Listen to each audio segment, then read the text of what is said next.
우리가 일상생활에서 접하게 되는 미디어 리터러시의 그 예를 좀 들어주실 수 있을까요? 키오스크 작동법, 온라인 뱅킹. 그 카톡으로 선물 보내기 이것도 해당이 되는 그쵸. 건가요? 교육 받으면 내 아이 어떻게 조금 달라지긴 할 그래요. 거예요. 네. 가장 중요한 건 같이 보는 게 중요합니다.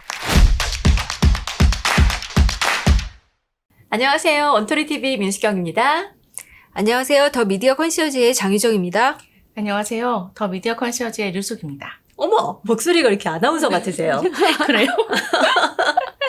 아니, 오늘 이렇게 보니까 같은 샵 다니는 것처럼 이렇게 헤어 메이크업이 꽃단장하고 이렇게 좀 모여봤는데 미디어 리터러시 관련해서 좀 이야기를 나눠보려고요. 근데 사실은 조금은 생소하거든요. 관련해서 이야기를 나눠주실 건데 간단하게 먼저 소개를 좀 해주세요. 네, 저는 미디어 교육학으로 박사학위를 받았고요. 일단 고령화 시대의 어떤 노인들의 미디어 소외에 대해서 굉장히 관심을 많이 갖고 또 공부도 했고 또 현장에서 학생들을 가르치고 있습니다. 네, 저도 기본적으로 같은 공부를 했고요. 저는 노인 쪽은 아니고 청소년 쪽. 그래서 보통 어린이 청소년들이 어떻게 하면 미디어를 잘 활용할 수 있을지 건강하게 활용할 수 있는 방법을 네. 연구하고 저도 강의도 하고 있습니다. 그러니까 두 분이 그 미디어 리터러시 관련이지만 대상이 약간 청소년 그리고 노인분들 네. 대상으로 미디어 리터러시라는 단어가 그래도 조금은 생소한 편인데 이게 뭐다라고 딱 정의를 좀 내려주실 수 있을까요? 최근에 많이 화두가 된 내용 중에 이제 문해력이라는 말을 네. 사람들이 많이 하기 시작을 했죠. 근데 사실 리터러시는 문해력과 크게 다르지 않습니다. 쉽게 말하면 잘 읽고 쓸 수 있는 능력. 그런데 이제 그 자체가 어디로 옮겨오냐면 이제 미디어로 옮겨온다라고 생각을 하시면 될 것 같아요. 미디어 속에 쏟아지는 어떤 정보라든지 메시지들을 내가 얼마만큼 잘 읽고 또는 잘 쓸 수 있고 또 잘 해석해서 활용할 수 있느냐.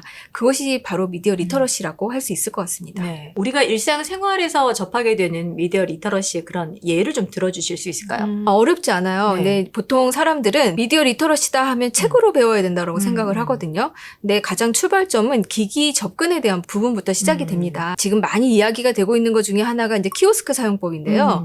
키오스크는 노인들만 못하는 것이 아니라 저도 막상 키오스크 처음 보는 어떤 기계 앞에 서게 되면 좀 당황하게 되거든요. 안 들어와요, 눈에 잘. 네, 맞아요. 어. 왜냐하면 작동을 못할 때도 있겠지만 뭐 노안이 와서 좀 머뭇거릴 수도 있고 뭐 여러 가지 이유들이 있어요. 그런데 그 자체가 사실 키오스크 사용법이라고 하면 누군가한테 배워야 된다라는 걸 사람들이 굉장히 좀 자존심 상해하거나 스스로 좀 어떻게 빨리 터득해 볼까 하는데 사실은 키오스크 작동법도 우리가 하나만 제대로 알아두면 얼마든지 응용이 가능하죠. 근데 이제 사람들은 그거 자체가 리터러시라고 생각을 안 하죠. 근데 일상생활에서의 리터러시라고 하면 키오스크 작동법 또 뭐 온라인 뱅킹 우리가 요즘에는 정부에서 이제 뭐 전자 문서 같은 것들을 보통 정부24에서 다운받잖아요. 네. 이제 그런 것들도 미디어 리터러시의 어떤 출발점이 아닐까 하는 생각이 드는데 그런 부분들로 여러분들이 미디어 리터러시가 우리 생활 속에 깊숙이 들어와 있다라고 생각을 하시면 좋을 것 같아요. 네. 그 카톡으로 선물 보내기 이것도 해당이 되는 건가요? 그쵸. 네.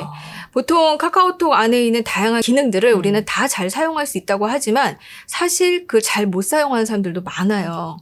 네. 조금 다양한 거 해보려고 하니까 많이 막히더라고요. 저도. 그렇죠. 네. 그런데 그런 부분들을 뛰어넘어서 가짜 뉴스부터 찾아야 되고 사실과 의견을 구분해야 되고 조금 더 심오하게는 뭐 피싱을 당하지 말아야 된다라고 얘기는 하지만 사실 피싱도 내가 당해봐야 아 이게 정말 내가 조심해야 되는구나 아, 이런 부분에 속는구나 하지 일상생활에서는 크게 그게 막 와닿지 않거든요. 미디어 리터러시는 이렇게 우리가 일상에서 기기를 통해서 접할 수 있는 다양한 것들을 능숙하게 할 수 있느냐에서부터 시작을 하게 된다라고 생각을 하시면 조금 더 편안하지 않을까 하는 생각이 듭니다. 네. 그래서 요즘에 이제 많이 그런 미디어 리터러시에 대한 이슈들이 좀 떠오르고 있는 것 같은데 요즘은 미디어 교육에 대한 관심이 예전보다 좀 많이 좀 커진 거죠? 네. 아무래도 요즘 그 가짜뉴스라던가 아니면은 온라인 폭력 같은 것들 3년 전쯤에 항상 좀 많이 이슈가 됐었죠. 디지털 성폭력 같은 문제들. 이런 기사들이 많이 나오면서 그 기사 말미에 항상 미디어 교육이 굉장히 중요하다, 필요하다라는 멘트들 많이 보셨을 거예요.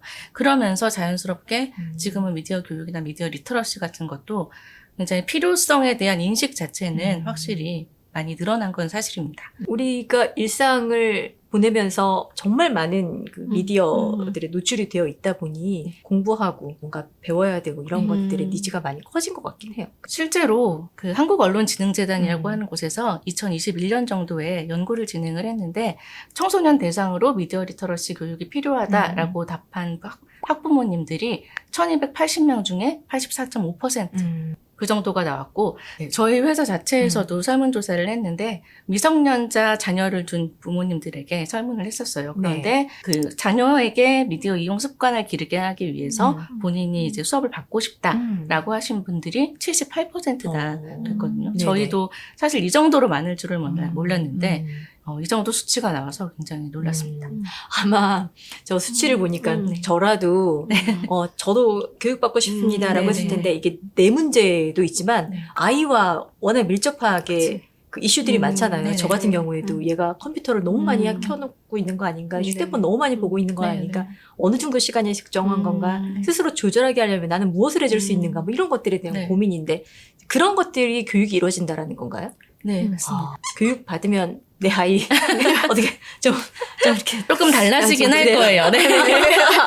근데 이렇게 관심은 많은데 실제 교육을 받는 분들은 많으세요? 이게 연결이 돼야 될 텐데. 사실 지금까지는 주로 학교 내에서 그것도 학교 내에서도 일부 이제 관심이 있는 선생님들이 수업 시간 안에서 아이들에게 가르치신 편이어서 아마도 그런 선생님을 못 만난 학생들 같은 경우에는 제대로 된 미디어 교육을 받아본 적이 없을 거예요. 저희 성인들도 마찬가지고요. 그렇죠. 대부분은 온라인 교육 있죠. 동영상으로 하는 중독 예방 교육이라던가 아니면은 그냥 사회과나 국어과 과목에서 온라인 예절 교육 잠깐 한 5분 정도 스치고 지나가는 그 정도로만 이제 소화가 되기 때문에 제가 실제로 청소년들을 만나서 인터뷰를 해봐도 그리고 학부모님들도 그렇고 학교에서 미디어 교육 받아본 적 있어요? 아니면 아이가 받는 걸 본 적 있으세요? 이러면은 기억도 못 하세요.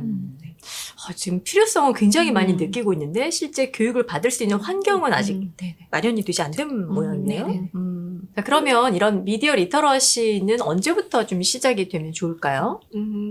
그 정확한 시기를 뭐 0세부터 1세 이렇게라기보다는 일단 태어나면서부터라고 얘기를 하는 게 가장 맞다라고 이야기를 하고 있습니다. 그래서 실제로 이제 지금 뭔가 상담 예능에서도 많이 리터러시는 언제 배우면 좋을까요? 라는 얘기들이 많이 나오면 일단 그쪽에서 이제 정말 정서 발달을 공부하고 계신 분들도 태어나면서부터라는 말씀을 많이 하세요. 미디어 이용하는 것은 습관이기 때문에 그렇습니다. 그래서 내가 태어나서 눈 떠서 그것을 어떻게 이용하고 활용하는지에 대한 부분을 처음부터 제대로 배운다라고 하면 그 부분에 대해 있어서 부작용이 없을 수는 없지만 줄여나갈 수 있고 특히나 우리가 뭐 독일 같은 데서는 북스타트 운동이라고 해서 태어나면서부터 아이들한테 독서 교육을 하거든요. 근데 그렇게 독서 교육을 눈 뜨면서부터 배웠던 아이들은 사실 이렇게 성인이 돼서 글쓰기를 보면 확실히 그 어떤 아웃풋이 굉장히 다르게 나온다라는 것을 느낄 수 있어요. 그래서 그런 것과 마찬가지로 미디어도 내가 접하는 그 순간부터 우리가 어떻게 보고 얼마만큼 보고 또 본 것에 대해서 그냥 보고 치우는 것이 아니라 내가 무엇을 받고 그것을 보고 어떤 생각이 들었는지에 대한 부분을 상호작용을 끊임없이 하다 보면 건강한 소통을 할 수 있는 방법을 스스로 알게 되고 또 그거에 대한 부작용을 줄여나갈 수 있다라고 생각이 듭니다. 네. 방금 말씀하셨던 부분, 우리 아이가 되게 어린 꼬맹이가 항상 스마트폰만 보고 있어. 이런 경우에 부모님은 어떻게 이 아이를 좀 지도를 하면 좋을지, 케어를 하면 좋을지.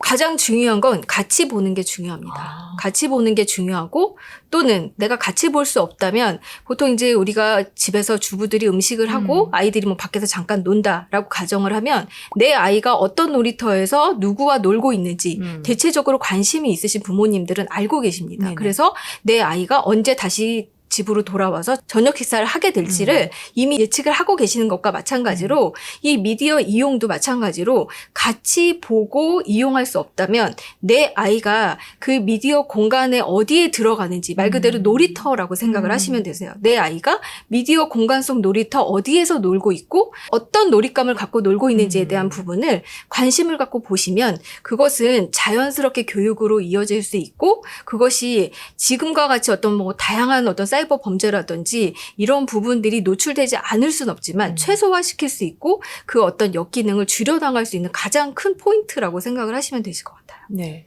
여기서 조금 더 추가 질문 더 드릴게요. 이 지켜보는 거 말고 부모님은 이거 좀 띄워놓고 싶단 말이에요. 그렇죠. 근데 그걸 띄워놓는 게 정답인 건지 거기에 대한 어떤 방법 같은 건 없나요? 그것도 질문하시는 부분들 굉장히 많으신데요. 이 디지털 미디어라고 하는 게 나쁘기만 한 거냐라고 질문하시는 분들 굉장히 많으세요. 근데 사실 저희 어른들도 일하면서 업무상에서 항상 인터넷 이용하고 컴퓨터 이용하고 스마트폰 이용하잖아요. 그것처럼 아이들이 앞으로 살아갈 시대에는 조금 더 그런 미디어 이용이 더 많아질 거예요. 우리가 자라온 시대보다.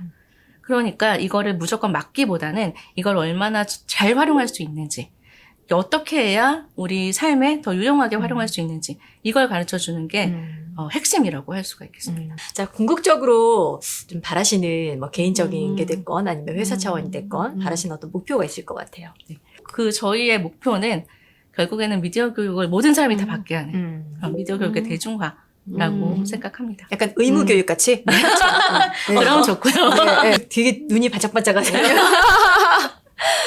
그런 어떤 대중화는 꼭 필요할 것 같아요. 한 번 공부한다고 끝나는 영역은 그쵸. 아닌 것 네. 같아요. 꾸준히 관심 가지고 네.